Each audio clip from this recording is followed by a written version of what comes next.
So it's been 10 days since my last test of the push-ups in this Grease in the Groove program that I'm doing. So it's been 10 days and I have been hammering away at the push-ups like nobody's business. Obviously, if you watched the last video, you would know that my working repetitions since the last test 4, has been 30 reps. So I've been banging out 30 reps like nobody's business. The other day I ended up doing 330 push-ups, 11 sets of 30. Banged out all these push-ups and started feeling really, really well. So I thought, I know you're supposed to wait 15 days or whatever the, pelvic tooling says wait 30 days at least. But like my push-ups have been feeling amazing. 30 reps is like nothing. So this morning I woke up and I'm like, all right, let's give it a test. Let's give it a test so I can kind of rejig my percentages so I can, not stall again like last time. So I'll put the footage up here. I go down and I started banging out these push-ups. The first 30 felt all right. And then I basically started getting really tired leading up to 50. So I got to around 43 or 42, whatever, something like that. And I started feeling real tired. Now, I do want to say it was like 5 o'clock in the morning, so I didn't wake up all that much, and my central nervous system, blah, blah, blah, blah, blah, blah.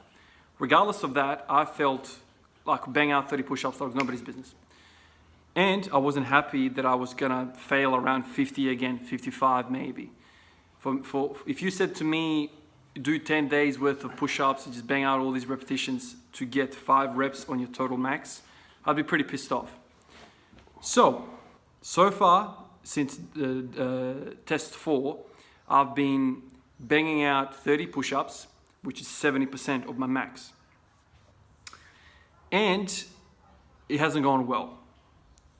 So I'm really upset about the progress so far. Last time I ran Grease in the Groove, I kind of got into the same trouble around this kind of 60, 70 kind of push-ups, 65, whatever, 69 was the max I had before. And I spent months on end doing push-ups. I think I ended up doing like 5 months worth of push-ups to get to 70. Now, I'm not saying Grease in the Groove doesn't work, but I'm saying it probably doesn't work when you get into the high rep ranges. The reason for that is because I think Grease in the Groove truly works in the low rep ranges,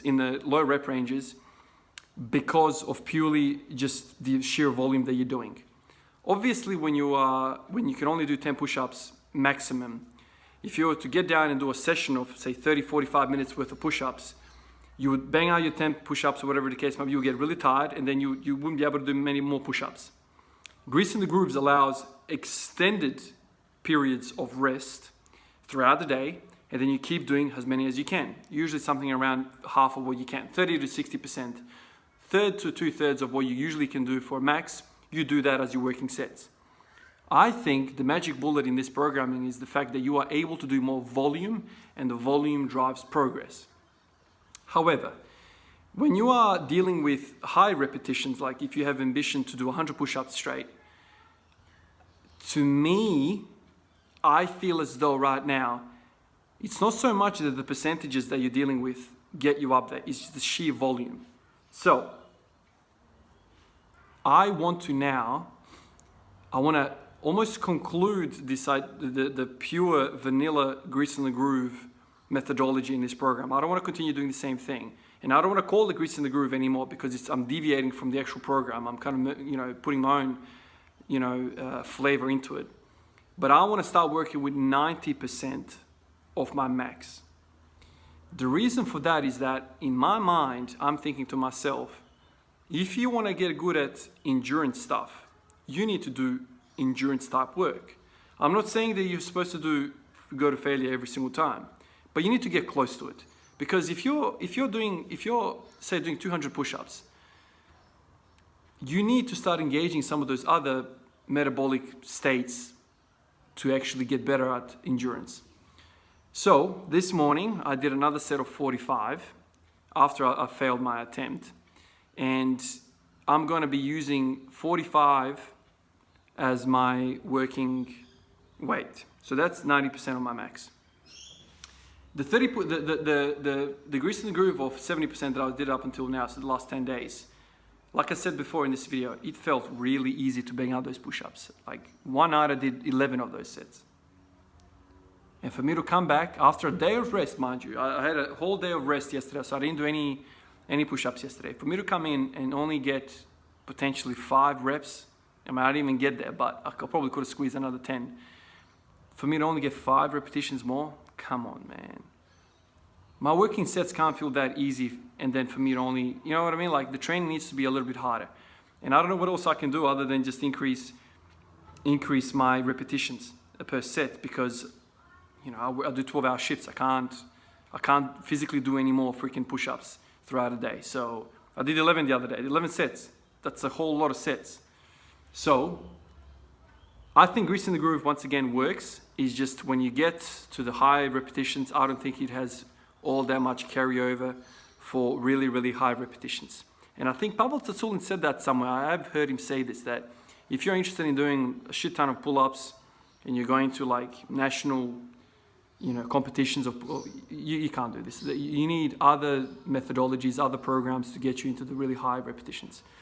There are some other guys with experience, with the ability to do 100 or more push-ups, and they talk about some of their stuff, and it's not Grease in the Groove type of methodology. So I'm from now on going to start doing basically still Grease in the Groove, as in I'll do push-ups throughout the day, but I'm going to be going basically very close to failure. I'm gonna be working with reps of 90% of my max. So give me another 10 days, and then we'll take it from there, and I'll report back in.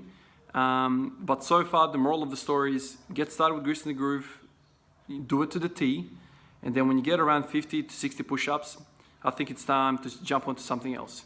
I think you need some sort of exposure to lactic acid. You need some sort of exposure to mimicking the actual freaking test. If you're continuously working with, you know, repetitions that are not feeling like you're burning up or you're getting a pump, the moment you start getting a pump, your body's going to freak out. You're going to run out of oxygen, and your body's not going to be able to use like processed lactic acid. So I want to get to 100 push-ups. I don't want to get really good at 50 push-ups. You know what I mean? Like, so I need to be able to, you know, train that mimics some sort of testing kind of, you know, scenario. It needs to be some sort of like a mini test every time. So I think 90% is going to achieve that. So this is all about experimentation. You guys get to kind of follow me and see how I go with these things. So 90% of my max reps is going to happen for the next week or so. Maybe I'll even test for the next week or so. It depends.